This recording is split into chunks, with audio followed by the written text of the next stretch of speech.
गणेश के वाहन मूषक की कहानी। गणेश जी ने अपना वाहन मूषक क्यों चुना, इस विषय में कई कथाएं मिलती हैं। एक अन्य कथा का जिक्र गणेश पुराण में मिलता है, जिसके अनुसार द्वापर युग में एक बहुत ही बलवान मूषक महर्षि पराशर के आश्रम में आकर महर्षि को परेशान करने लगा। उत्पाती मूषक ने महर्षि के आश्रम के मिट्टी के बर्तन तोड़ दिए, आश्रम में रखे अनाज को नष्ट कर दिया, आरशियों के वस्त्र और ग्रंथों को कुतर डाला।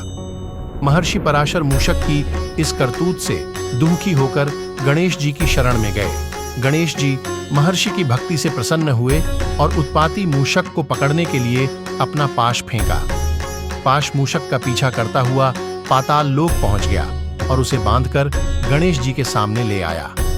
गणेश जी को सामने देखकर मूषक उनकी स्तुति करने लगा। गणेश जी ने कहा, तुमने महर्षि पराशर को बहुत परेशान किया है, लेकिन अब तुम मेरी शरण में हो, इसलिए जो चाहो वरदान मांग लो। गणेश जी के ऐसे वचन सुनते ही मूषक का अभिमान जाग उठा।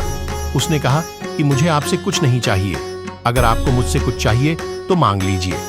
गणेश जी मुस्कुराए और मूषक से कहा कि तुम मेरा वाहन बन जाओ। अपने अभिमान के कारण मूषक गणेश जी का वाहन बन गया, लेकिन जैसे ही गणेश जी मूषक पर चढ़े, गणेश जी के भार से वह दबने लगा। मूषक ने गणेश जी से कहा कि प्रभु, मैं आपके वजन से दबा जा रहा हूं। अपने वाहन की विनती सुनकर गणेश जी ने अपना भार कम कर लिया। इसके बाद से मूषक गणेश जी का वाहन बनकर उनकी सेवा में लगा हुआ है।